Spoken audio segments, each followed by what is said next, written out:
தற்போது நாம் தமிழர் கட்சியினுடைய தலைமை ஒருங்கிணைப்பாளர் சீமான் தன்னுடைய வாக்கை பதிவு செய்வதற்காக ஜனநாயக கடமையை நிறைவேற்றுவதற்காக வருகை தந்திருக்கிறார்.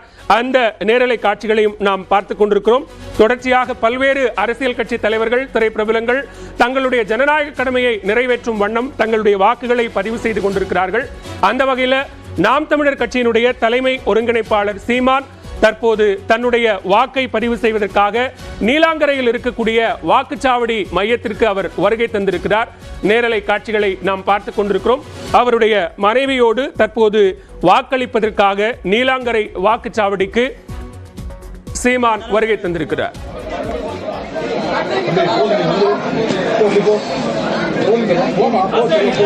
திரிபாக்கி, உங்களுடைய முதற்கட்ட பார்வையை பெற விரும்புகிறேன். இந்த மக்களவை தேர்தல் களம் கடந்த தேர்தல் களங்களை தாண்டிலும் ஒரு வித்தியாசமான தேர்தல் களமாக பார்க்கப்படுகிறது. ஒரு இஷ்யூ பேஸ்டா பேசப்படாமல் ஒரு சித்தாந்த ரீதியிலான அணுகுமுறையாக இந்த தேர்தல் முன்வைக்கப்படுகிறது. அது தமிழ்நாட்டு அளவிலும் சரி, தேசிய அளவிலும் சரி, கிட்டத்தட்ட அப்படியான ஒரு அணுகுமுறை தான் இந்த மக்களவை தேர்தலில் இருக்கு அப்படிங்கிறது ஒரு பார்வையா இருக்கு.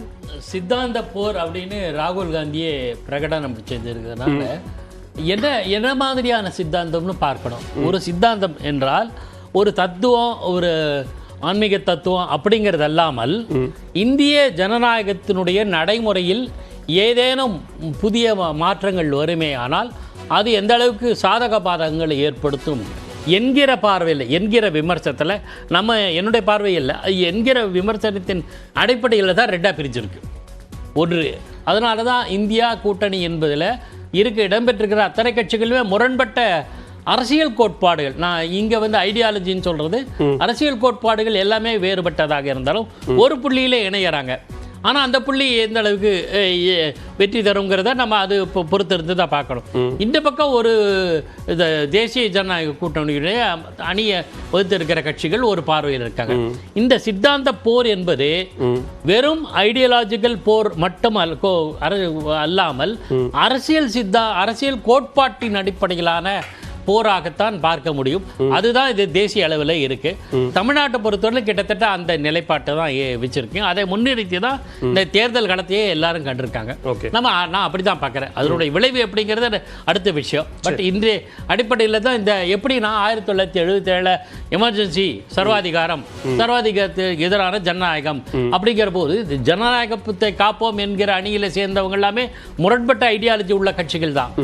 அதே மாதிரியான சூழல் தான் இப்போ இருக்கு. ஆனால் வெற்றி என்பது எல்லாம் பொறுத்திருந்து பார்க்க வேண்டும். ஓகே, நிச்சயமா உங்களுடைய முதற்கட்ட பார்வையை நான் எடுத்துக்கிறேன். தொடர்ச்சியாக நீலாங்கரை வாக்குச்சாவடியில் தன்னுடைய வாக்கை பதிவு செய்வதற்காக நாம் தமிழர் ஒருங்கிணைப்பாளர் சீமான் வரிசையில் காத்திருக்கக்கூடிய அந்த காட்சிகளையும் பார்க்கிறோம். தொடர்ச்சியாக நம்ம பார்த்த காட்சிகள் என்பது தமிழக தலைமை தேர்தல் அதிகாரி சத்யபிரதா சாஹூ கட்டுப்பாட்டு அறையில் ஆய்வு மேற்கொண்டிருக்கிறார். கிட்டத்தட்ட 44,801 வாக்குச்சாவடிகளில் நேரடியாக வெப்காஸ்டிங் முறையில் கண்காணிக்கப்பட்டு வருகிறது. அந்த கண்காணிப்பு தொடர்பான விவரங்களையும் அவர் நேரடியாக ஆய்வு செய்து வருகிறார். நாம் தமிழர் ஒருங்கிணைப்பாளர் சீமான் நீலாங்கரை வாக்குச்சாவடியில் தன்னுடைய வாக்கினை பதிவு செய்வதற்காக மனைவியோடு அங்கு வருகை தந்திருக்கக்கூடிய காட்சிகளையும் பார்க்கிறோம்.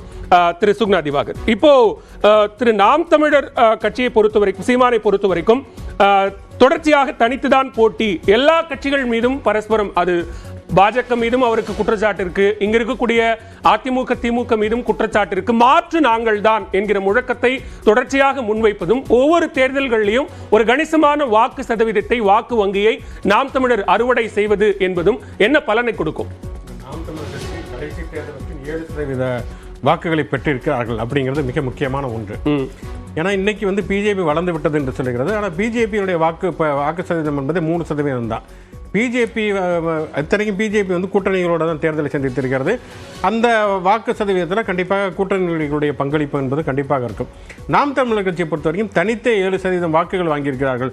3%, 4% தான் வளர்ந்து 7% அளவுக்கு வந்திருக்கிறார்கள் என்பது, அந்த வளர்ச்சி என்பது நிச்சயமாக கவனிக்கத்தக்க ஒன்று தான்.